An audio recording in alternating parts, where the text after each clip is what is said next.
She was forced into the hands of a feared Apache warrior, but what she discovered in the desert was nothing like the stories she had been told.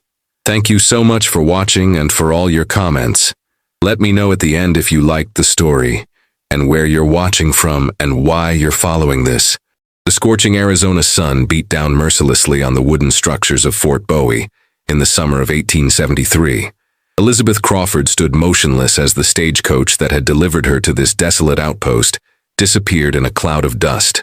Her gloved hand clutched a small leather-bound journal, the last gift from her father before his passing. The journey from Boston had been long and arduous, but nothing had prepared her for the stark reality of the frontier. "Miss Crawford," a weathered soldier approached, his uniform dusty from the perpetual wind. "Colonel Richards is expecting you." Elizabeth nodded, smoothing her travel-worn dress. "Thank you, Sergeant." Inside the commander's office, Colonel Richards rose from behind his desk. His gray mustache couldn't hide the grim line of his mouth. "Miss Crawford, welcome to Fort Bowie. I was a friend of your father's. My deepest condolences." "Thank you, Colonel. Father spoke highly of you." Elizabeth's voice was steady despite her exhaustion. The colonel gestured to a chair. "Please sit. I'm afraid I have difficult news." Elizabeth lowered herself into the wooden chair, her spine rigid with apprehension. "Your father's last correspondence mentioned you're coming to teach at our school, but circumstances have changed drastically." He cleared his throat. "The Apache raids have increased. We're attempting a new approach through diplomacy."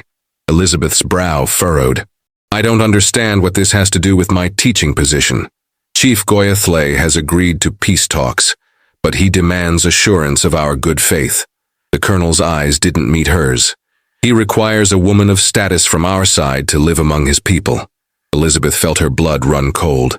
"And you've chosen me? Your father was a respected diplomat. The Apache know this.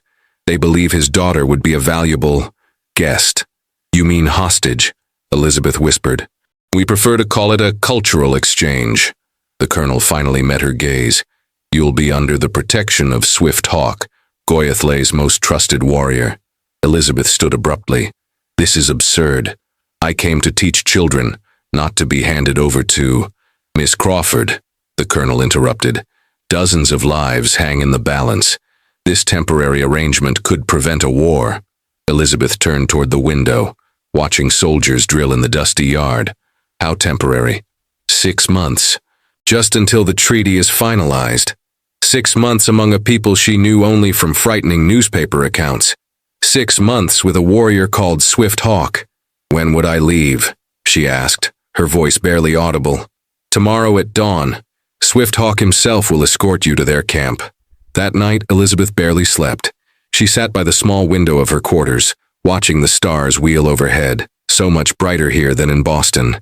She wrote in her journal by candlelight, "Father, what would you have me do? They speak of duty and sacrifice, but I am terrified. Yet if my presence can prevent bloodshed." At first light, a knock at her door signaled the time had come. When she stepped outside, the first person she saw was undoubtedly Swift Hawk. Tall and imposing, his long black hair adorned with a single eagle feather, his face impassive as stone.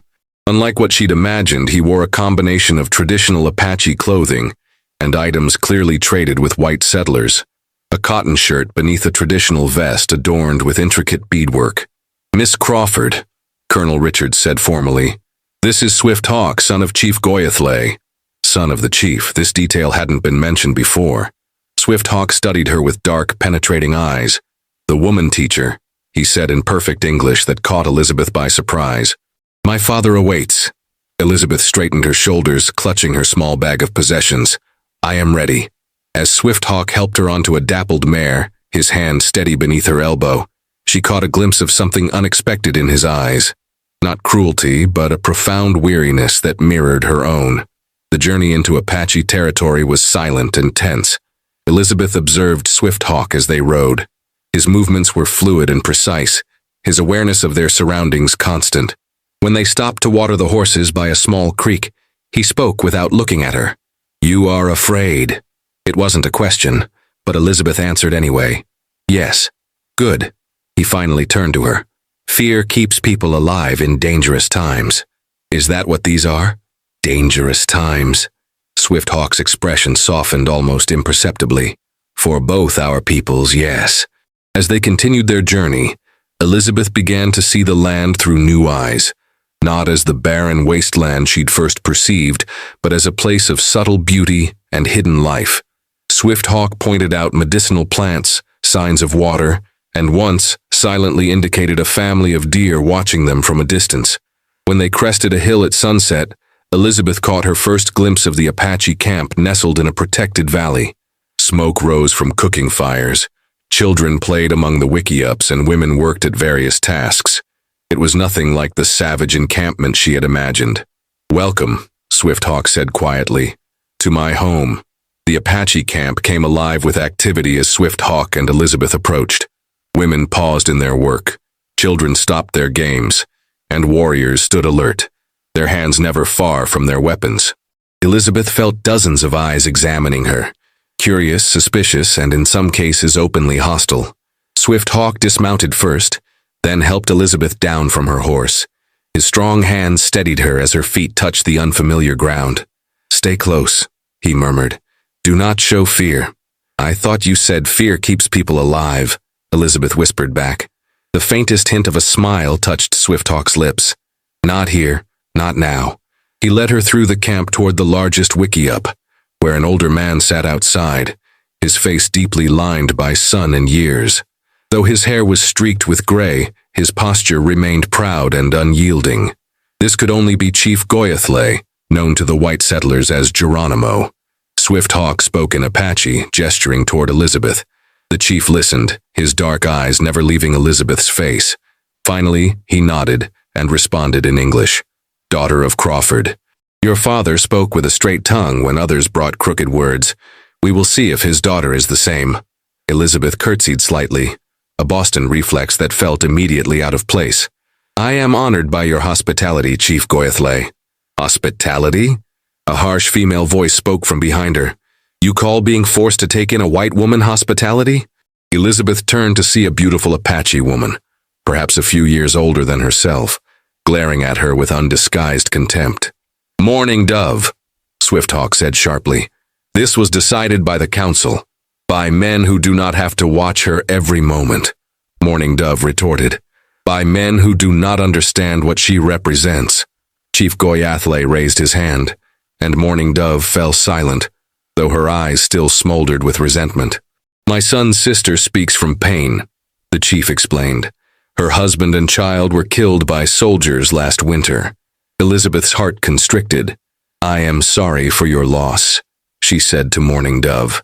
The woman's expression didn't soften. "Your sorrow does not bring them back." Swift-Hawk stepped forward. "Mourning Dove will show you where you will stay." His tone made it clear the discussion was over.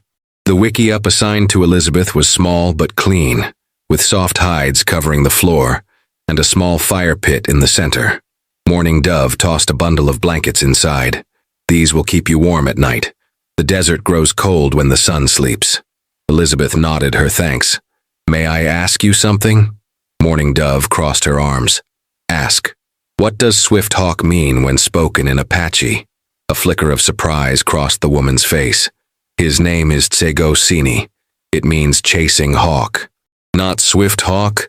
White men cannot pronounce our names properly, so they create new ones." Elizabeth considered this. "Will you teach me to say his name correctly?" Mourning Dove studied Elizabeth for a long moment. "Tsegosini," she said finally, pronouncing it slowly. Elizabeth attempted to repeat it, her tongue struggling with the unfamiliar sounds. Mourning Dove almost smiled at her effort. "You will need water," she said, handing Elizabeth a clay pot. "The stream is that way. Do not wander beyond it." Left alone, Elizabeth arranged her few possessions in the wickiup. When she emerged, she found Swift-Hawk, Tsegosini, waiting. "Come," he said simply. "You should learn our ways if you are to live among us." The following days blurred together as Elizabeth was immersed in Apache life. She learned to identify edible plants, to carry water in clay pots without spilling, to grind corn into meal. Her hands grew calloused, her skin tanned beneath the relentless sun, and her city clothes gave way to garments Mourning Dove reluctantly provided. a simple deerskin dress and moccasins that proved far more practical for daily life. At night, exhausted from physical labor she had never before experienced, Elizabeth wrote in her journal by firelight, "The Apache are nothing like what I was taught to believe. Their lives are deeply connected to this land in ways I am only beginning to understand. They waste nothing, honor everything the earth provides. Swift Hawk Tsegosini treats me with distant courtesy, but I sense his constant vigilance. I am both his charge and his burden." One evening, as Elizabeth sat outside her wickiup watching the sunset paint the desert in gold and crimson, Tsegosini approached and sat beside her, maintaining a respectful distance. "You work hard," he observed. "Morning Dove says you do not complain. Would complaining change anything?" His lips curved slightly. "No." "Then why waste the breath?"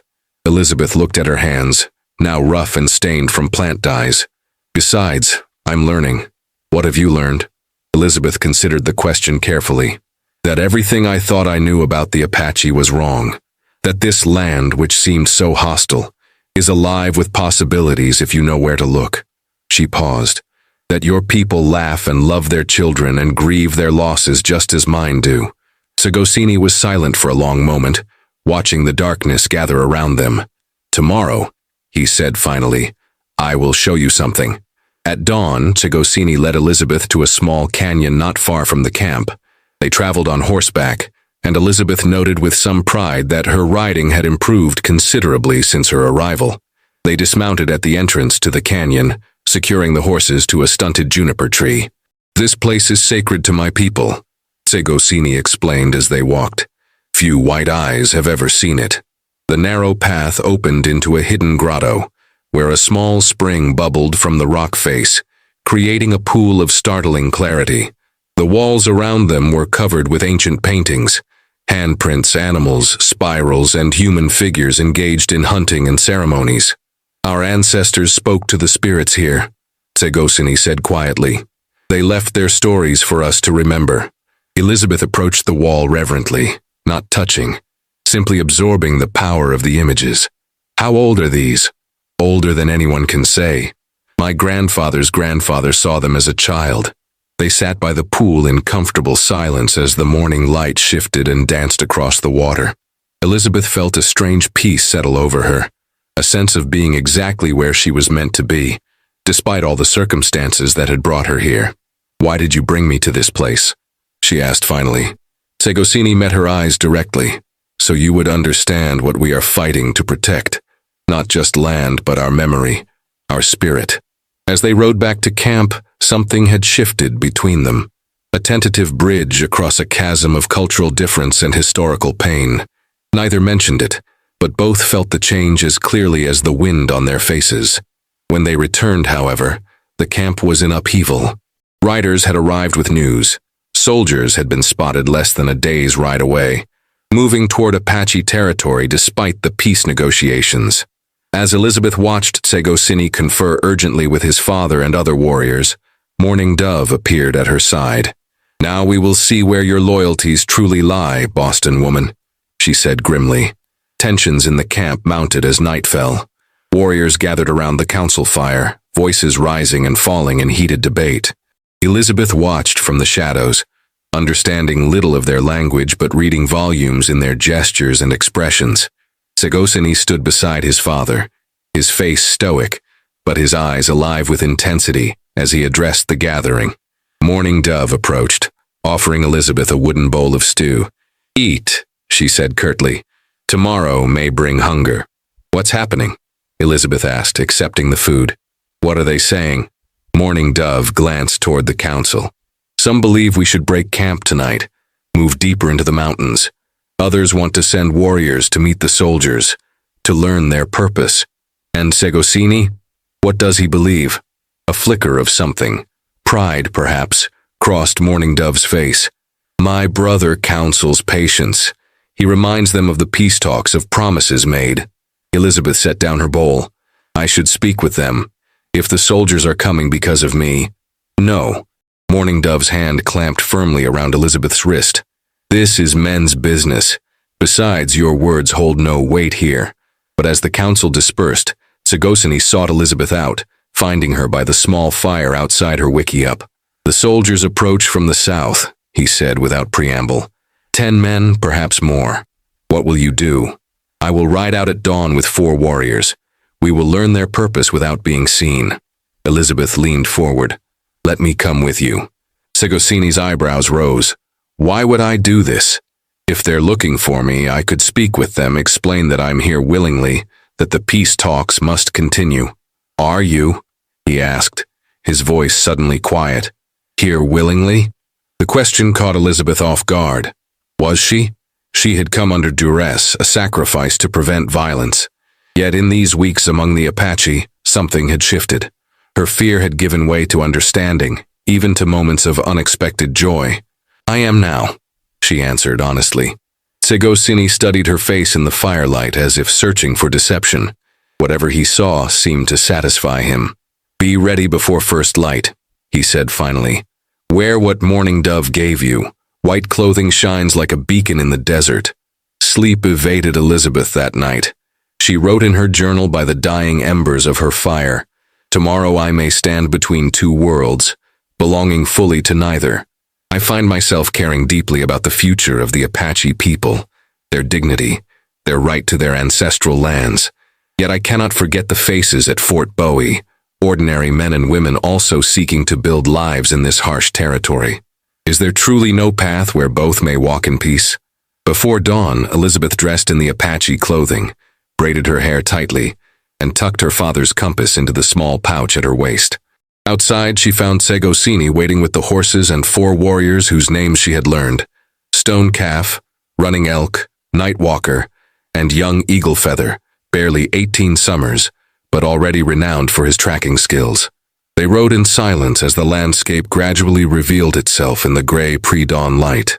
Segosini kept his horse beside Elizabeth's, occasionally gesturing toward landmarks or pointing out signs of wildlife that would have remained invisible to her untrained eye. By mid-morning, Eagle Feather, who had ridden ahead, returned with news. The soldiers had made camp in a small canyon not far ahead. "They move openly," Eagle Feather reported. "No attempt at secrecy." "That could mean peaceful intentions," Elizabeth suggested. Stone Calf, the oldest of the warriors, shook his head. "Or confidence in their weapons." Segosini made a decision. "We will observe them first. Elizabeth will remain with me. The rest of you spread out. Watch all approaches to their camp." They dismounted and proceeded on foot, moving like shadows through the scrub brush and rocks. When they reached a ridge overlooking the soldiers' position, Segosini and Elizabeth lay flat, peering cautiously over the edge. 10 cavalry soldiers and an officer had established a basic camp. Their horses were tethered nearby, and a small fire burned despite the heat of the day. Elizabeth scanned the faces, recognizing Sergeant Miller from Fort Bowie. "I know them," she whispered. "That's Lieutenant Parker and men from the fort." Segosini's expression remained unreadable. "Why would they come armed into our territory during peace talks?"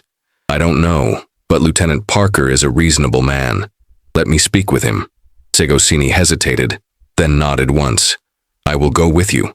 The others will remain hidden, watching." They circled around to approach the camp from the open trail, ensuring they would be seen well before they arrived. Segosini insisted that Elizabeth ride slightly ahead of him, a clear signal to the soldiers that she was not being coerced. As they approached, the camp erupted into activity. Soldiers reached for rifles, taking positions behind rocks and wagons. Lieutenant Parker stepped forward, hand raised. "Miss Crawford, are you unharmed?" Elizabeth reined her horse to a stop at a safe distance. "I'm perfectly well, Lieutenant. Why have you come into Apache territory? This could endanger the peace talks."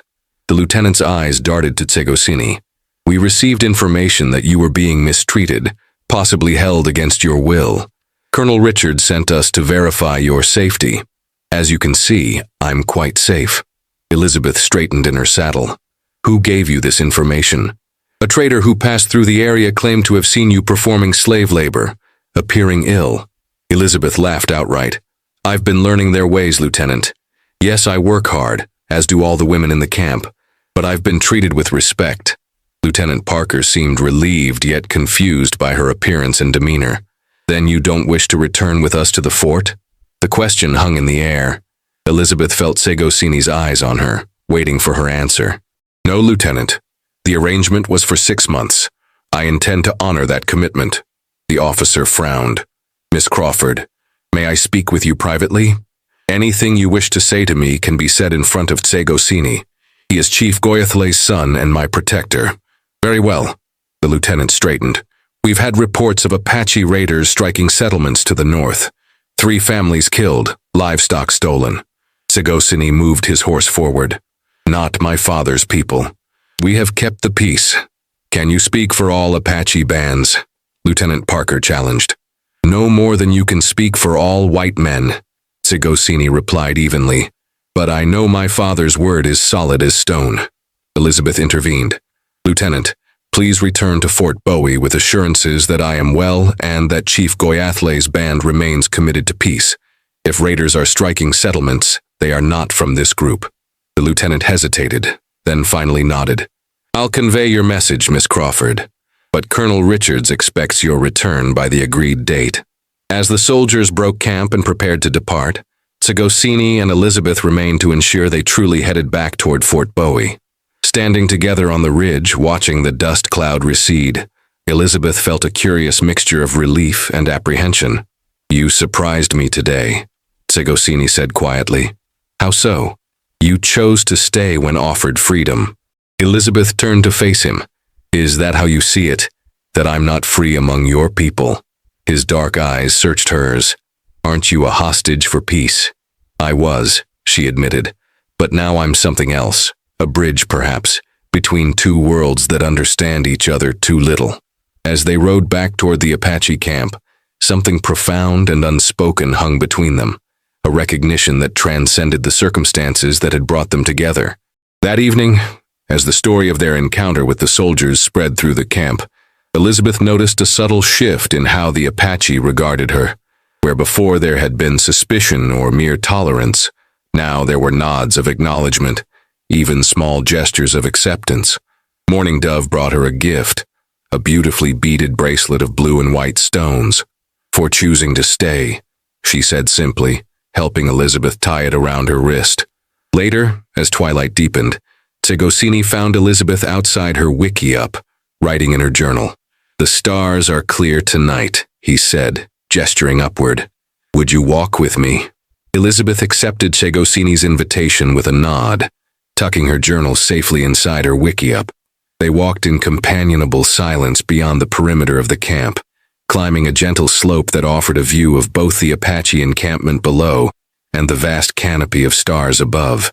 The night air carried a crisp coolness that belied the day's heat, and Elizabeth wrapped her shawl more tightly around her shoulders. Segosini noticed and wordlessly offered her his blanket, which she accepted with a grateful smile.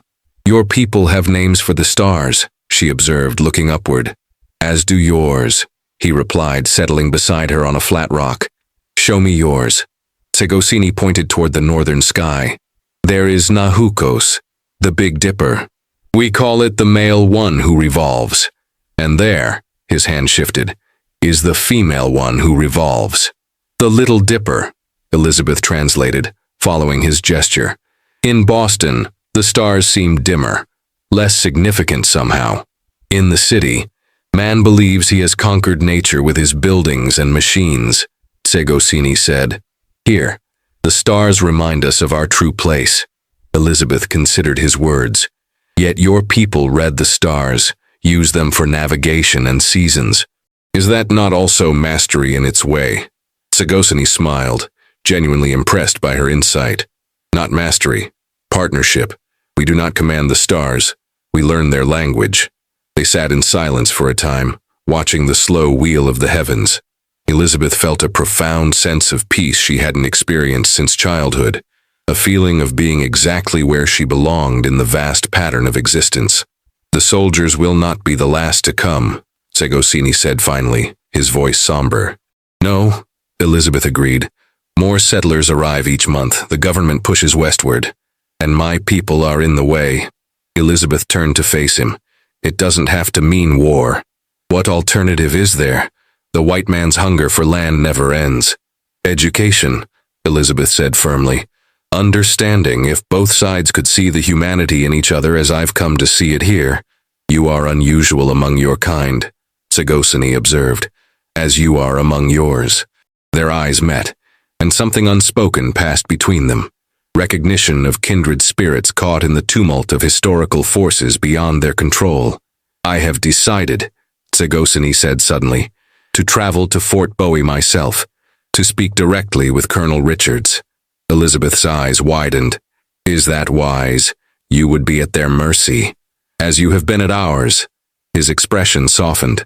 But you have shown courage. I can do no less. Let me come with you, Elizabeth urged. My presence could help ensure your safety. Sagosini considered this. My father must agree.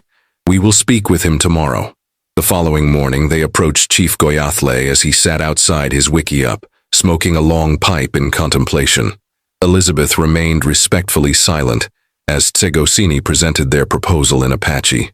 The chief listened impassively, occasionally glancing at Elizabeth with his penetrating gaze. Finally, he set down his pipe and spoke in English. My son says you wish to return to Fort Bowie with him, to speak for peace. Yes, Chief Goyathle, Elizabeth replied. I believe I can help ensure a fair hearing. And then? Will you return with my son, or remain among your people? The question caught Elizabeth off guard. She had not considered beyond the immediate mission. I gave my word to stay for 6 months. The chief's weathered face revealed nothing of his thoughts. Words are easy. It is actions that show a person's heart. Father, Sagosini interjected, she has earned our trust. Chief Goyathle studied his son's face intently, then nodded once. You will leave tomorrow at dawn. Take Stone Calf and Running Elk with you. As they turned to go, the chief called Elizabeth back. Crawford's daughter. She faced him respectfully. My son sees something in you worth protecting. Do not make him regret his trust. I won't, Chief Goyathle, she promised solemnly. Preparations for the journey occupied the remainder of the day. Morning Dove helped Elizabeth pack supplies, their relationship now marked by a cautious respect rather than open hostility. You have changed, Morning Dove observed as they worked. How so? You move differently. Speak differently. The Boston woman is fading. Elizabeth smiled. Not fading. Growing, perhaps. Morning Dove's hands stilled. My brother also changes, since you're coming. Elizabeth looked up sharply, but Morning Dove's expression revealed nothing more than thoughtful observation. That evening, as Elizabeth sat by her fire writing in her journal, she reflected on the extraordinary path that had brought her here, and the uncertain journey ahead. The words flowed from her pen. Tomorrow we ride for Fort Bowie, Sagosini and I, to speak for a peace that seems both essential and elusive. I find myself divided, not between loyalties, but between worlds I now understand are not so separate as they appear. We are all seeking the same fundamental things: safety, purpose, community, a future for our children.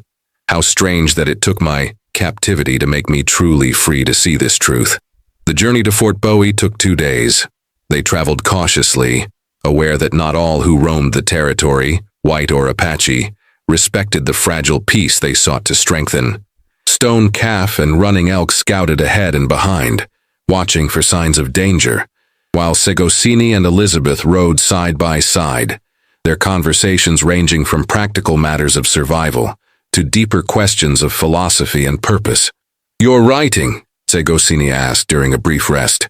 What do you capture in your journal? Elizabeth considered her answer carefully. Memories, observations, questions that have no easy answers. Will you share these writings when you return to your people? I hope to, she admitted, if I can find the right words to help them understand what I've learned. Sagosini nodded thoughtfully. Words are like arrows. Once released, they cannot be called back. Then I must aim carefully, Elizabeth replied with a smile. As Fort Bowie came into view on the afternoon of the second day, Elizabeth felt a strange disconnection. The wooden structures that had once represented civilization and safety now seemed alien and constrained compared to the open sky and natural rhythms of the Apache camp. They were spotted by sentries before they reached the gates. A commotion ensued, and soon Colonel Richards himself emerged to meet them, flanked by armed soldiers. Miss Crawford, he called, his relief evident. And Swifthawk, this is unexpected. Elizabeth dismounted, approaching the colonel with confidence she would not have possessed weeks earlier. Colonel Richards, we come in peace to discuss the treaty. Inside the colonel's office, Elizabeth watched Tsegosini as he carried himself with quiet dignity, despite the barely concealed hostility of some of the soldiers. He presented his father's concerns directly: the continued encroachment on traditional hunting grounds, the need for fair trade agreements, the importance of respecting sacred sites. Colonel Richards listened with surprising receptiveness. Your father's restraint during these months has not gone unnoticed, Swifthawk. We are prepared to establish clear boundaries for settlement and guaranteed hunting rights. The negotiations continued through the afternoon and into the evening. Elizabeth served as more than translator. She became a true mediator, helping each side understand the cultural assumptions and priorities of the other.